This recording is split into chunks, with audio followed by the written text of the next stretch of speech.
Welcome to my studio. I wanted to review some of my art pieces with you for my last pottery set. I've been a little bit sick. I'm in my jammies. So we're just going to do this one.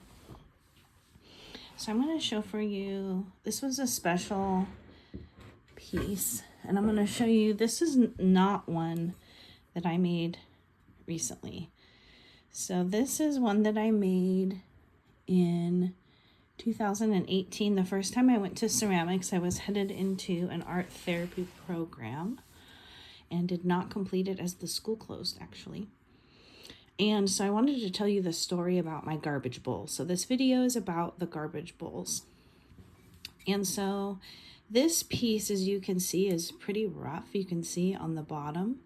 So it was hand formed out of the garbage. And so in a pottery studio, they have places for the shavings and unusable clay that's garbage. And Chemeketa, the community college here, recycles it.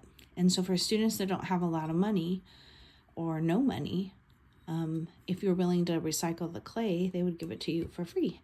And that's what happened. So I had a day that was a really hard day. Hard in life, hard emotionally, rough days. And so I had gone into the studio and I couldn't get anything on the wheel to go.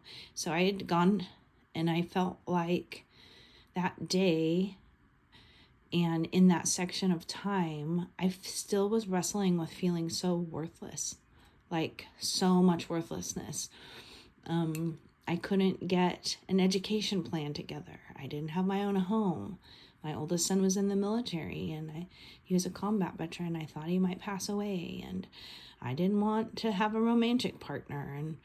And I just felt like I was still flopping around in life after my first life had ended and I came to Oregon because I was.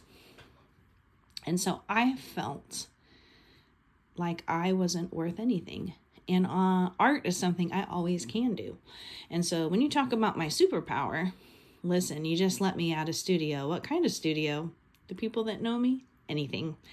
It doesn't really matter what it is. It's all creative forms I'm good at, except this day that I made the garbage bowl. So I went over and there was a really skilled studio. So a person in the studio, a student that was going to OSU, a younger man, and he could just throw the most amazing pots, these huge vessels, and he was trimming. And so this texture right here was his trimmings. So I got so upset, like I couldn't get anything to work. I had been in there for hours. My nervous system was dysregulated. I was tired and anxious and frustrated, throwing pots. And so I went to the garbage and grabbed this piece of clay and formed it into a rough bowl.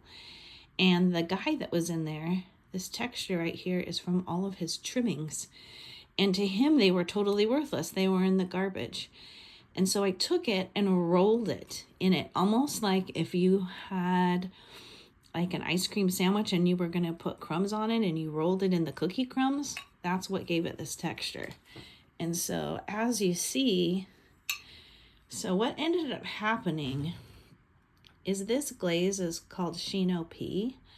And when this piece came out of the kiln, as you can see, it's quite fascinating. It's really beautiful. It has this lobster mushroom, for those of you that are shumi collectors and foragers. It has these blacks and this texture is just divine.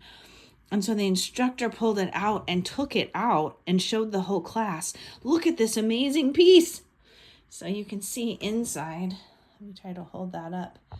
It has these black cracks and crevices. And there was this moment when I thought, see, everything you thought was garbage, including yourself. That maybe what happened in my life and why my first life fell apart is I was worthless. I was bad at everything. Not true. However, that's what I felt like. So that's my first garbage bowl. This floats around my house and it serves different purposes. And it is so sturdy, and it's absolutely beautiful. It's one of my favorite pieces still. So I wanted to show you the garbage bowl. I wanted to tell you a story about my struggles, and that was 2018, and now I'm in 2026. And for a person who has struggled with complex trauma, the art for me is amazing. So sometimes people can't tell. When they look at me, they think everything in my life went perfect, and it certainly didn't. And yet, look at me now. So many things. So to honor that woman that felt she was garbage, at the end of every ceramics bit of work that I do, I honor that story in my own practice and make myself a garbage bowl, meaning out of all of the leftover pieces of things that you won't make in the same fashion, I made it. So I made this little doer. And the texture, when you play with textures like this, so I had all these trimmings from the beautiful cups that I had made in a big pile, and they were too dry. And this was the leftover pieces of pottery. They were slab rolled, and I turned it into a platter. Okay, so how fun is that? So the texture on the outside are all the garbage shavings that I had done.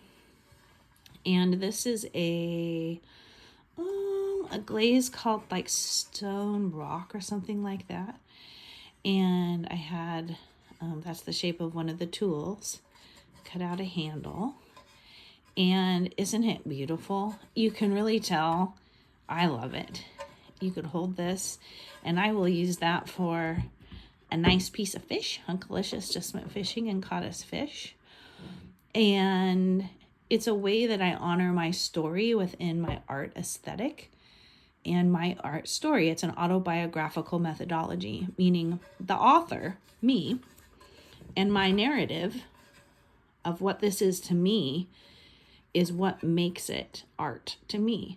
Now, you can critique it in many ways. Like, this is a functional piece of art. This is a functional vessel, and there's no hard edges, and the way that the glaze played in browns and the organic shape, I quite love it. So this actually looks pretty high-end, and yet it's the garbage. This is the leftover garbage. So I wanted to share that story with you and share this piece with you. And I also grow figs and vegetables, and this will be really pretty to sit out on my counter with things that are in it. I could enter it in the fair. I'm not going to, but maybe we'll have some little dipping sauce. If you feel like you're garbage, you're not. And things that make no sense get interwoven together. And my life is totally a semblance of that. All the things that didn't work, all the difficult stories ended up forming something where I could serve people, and service to people and service to broken people, working in the forensic psychiatric and as a chaplain has just been amazing that something got made out of all the chopped up pieces.